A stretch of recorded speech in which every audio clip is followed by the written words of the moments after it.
Ռոբերտ Քոչարյանը բերվել է դատարան, որովհետև միջնորդությունը կալանքի եւ ձերբակալված անձը միաժամանակ են ներկայացվում դատարան, գործը մակագրվել է այսօր դատը կքննվի 8:30, նյութերը նոր ենք ստացել, չենք հասցրել ծանոթանալ, 2 ժամից մոտավորապես, եւ նույնիստից հետո ավելի մանրամասն դետալներ կներկայացնեմ, այս պահին նյութերի միացանոթանալ։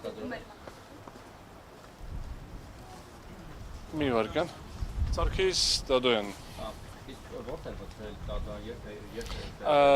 Ձերբակալված անձը միշտ հետևանով է, հետևի մուտք։ Ես երբ որ իմացել ենք, որ տեղափոխել են, մենք ներկայացել ենք, եկել ենք ցանալու։ Նայեք, պարոն Քոչարյանը մի մոտ 2 շաբաթ առաջ, 10-15 օր առաջ վիրահատություն էր տարել, դրանով էր պայմանավորված այդ ձերբակալման գործընթացում, քանի որ տենց ինտենսիվ գործողություններ էին, դրանով պայմանավորված առողջական վիճակի որոշակի սրացում կար, հիվանդանոցում էր, ես այս պահին վերջին հիվանդանոցից տեղափոխելուց առաջ վիճակի մասին տեղեկություններ չունեմ, միայն կարող եմ ասել, որ 3 դատական նիստը տեղի չի ունեցել, որովհետև բժշկական ցույցում է եղել, որ չի կարող տեղափոխվել, որովհետև կարող է վիճակի սրացում տեղի ունենա։ Իսկ այսօր ինչ է։ Ավարտեմ, ուրեմն վիրահատությունը ենթադրում է, որ մոտավորապես մի ամիս ռիսկային գոտի է, եւս 3 ամիս պետք է հսկողության ներքո գտնվի անձը, այդ հետվիրահատական է, այսինքն ինքը ուսորտի վրա վիրահատություն է, եւ համապատասխանաբար այդ փուլում պետք է գտնվի վիրահսկողության ներքո, ընդհանուր առմամբ, եւ այսօր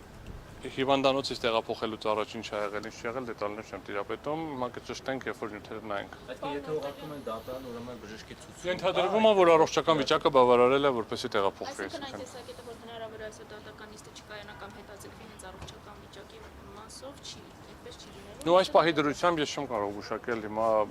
տարբեր պատճառներ կարող են լինել, չէ, հիմա ուզում եմ ասեմ, հիմա ունենք նյութերին կծանոթանանք, դատական նիստը կլինի, հիմա եթե առողջական վիճակը լավ չլինի կքննարկենք, եթե նայեք, առողջական վիճակի խնդիր կունենանք, կդիտարկենք, խնդիր չենք ունենա, չեմ կարող ասել, եթե ես հիվանդանոցից չեմ եկել եւ ինչ մեքենայով են տեղափոխել, չեմ կարող ասել։ Ընթացք է սա։ 20-30 այո։ Վերջին հարցին պատասխանը։ Տպավորությունը, որ այսինքն ամեն գնով ուզում է հակակոռուպցիոն կոմիտեն տանել կալանքի երկրորդ նախագահի, որտեղ 3 ոնց հասկացան 2 անգամ իշխանություն է ներկայացել, տարանավորման։ Չէ, տպավորությունը չեմ կարող հերքել, այսինքն տպավորություն չի, ցանկանում են ամեն գնով տանել կալանքի, երբ որ ձերբակալման այդ 24-ժամյա ռեժիմն է հենց այդ կալանավորման նպատակով են ձերբակալում դատարան ներկայացնելու համար։ Թե հիմա ամեն գնովա, ոչ ամեն գնովա կդժվարանամ ասեմ, 3 24-ժամյա ռեժիմով այդ ձերբակալության ժամկետը անցավ, համապատասխանաբար հնարավոր չէր, դրանից հետո նոր ձերբակալության որոշում են ընդունել, այստեղ հիմա շատ չդետալացնեմ, դրա մասին որոշակի դիրքորոշում ունենք դրա օրինականության հետ կապված, դա դատական նիստով կանդրադառնանք եւ դրանից հետո ավելի մանրամասն կներկայացնեմ եւ դրանից հետո ոնց որ նորից ներկայացրել են դատարան, համապատասխանաբար։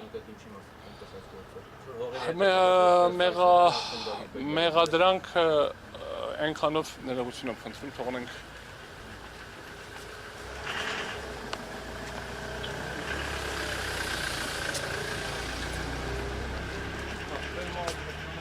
էր գալիս, հիմա չէր կարող։ Նայեք, մեղադրանքի մասով շատ հակիրճ կասեմ, մնացածը արդեն դատական նիստից հետո ուղղակի որ հասցնենք, էլի զուտ։ Մեղադրանքը վերաբերվում է նրան, որ ինքը լինելով նախագահ կատարել է սահմանադրական պարտականությունը, այն է վավերացրել է կառավարության որոշումները, որովհետև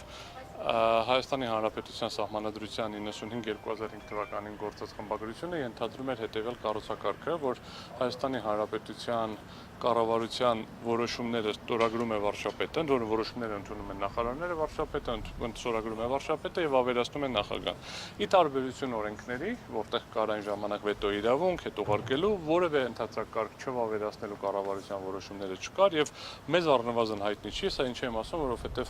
ընտրություններից հետո այդ որ ԿՀ-ում բարույթ էր եւ էլի նմանատիպ մի էպիզոդը դրան էր վերաբերվում, հա 2000-ական մինչև 2005 թվականին է վերաբերում, էլի, այսինքն այդ անշարժ գույքերը հիմա սովորական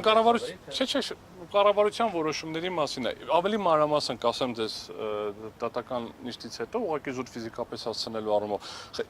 խնդիրը հետեւյալն է, այսինքն ինչ որ տարբեր հողերի մասին է խոսքը գնում, որոնք վաճառվել են ինչ որ ընկերությունների, որտեղ ուղղակի տեքստում պարոն Քոչարյանը դրանց մեծ մասին ընդհանրապես տեղյակ չէր, այսինքն չի իմանում ինչա, հիմա պետք է մենք նայենք հասկանանք ինչ նյութեր է, ինչա ոնց է։ Մի մասը ինչ որ մարդկանց հետ վերջնական, ասենք մի քանի վաճառքից հետո մարդկանց է պատկանում, ովքեր ինչ որ առնչություն ունեն Ռոբերտ Քոչարյանին, բայց ուղղակի իրեն պատկանելու կամ ինչ որ անձնական շահագրգռվածության հիմքերը չենք տեսնում։ Դրա մեջ է մտնում նաև հողերից մեկը Պլեսիցի ինքն էլ ժամանակ եղել է պաշտպանության նախարար, Անդրանիկ Մարգարյանը եղել է վարչապետ, Էլնեղով կար Երևանի քաղաքապետներ ոնց որ այն ժամանակ Բովանդակային չեմ տիրապետում, ընդհանրապես այս գործին բացասական է վերաբերվում դրա գոյությանը։ Եվ Սերժ Սարգսյանի մասով եւ Ռոբերտ Քոչարյանի մասով, առավել եւս Երջանկայի շտակ Անդրանիկ Մարգարյանի մասով։ Էլի, այսինքն այս արդեն քրեական դատավարության օրենսգրքի որոշակի տեխնիկական մեկնաբանության արդյունքով կիրառում են, որ առաջին դեպքը չի վերջին մի քանի ամսվա մեջ Գորիկ Հակոբյանի հետ դեպքում եղավ ոնց որ հեկարությունն ու մի քանի դեպք ունեցանք։ Ես ներողություն եմ խնդրում, 8-ից քեզ երբ որ մենք կգանք նիստը կլինի, նիստից հետո եթե այստեղ կլինենք, հետաքրքիր կլինի հարցերին կպատասխանեմ։ Ձեզ լավ երեկո։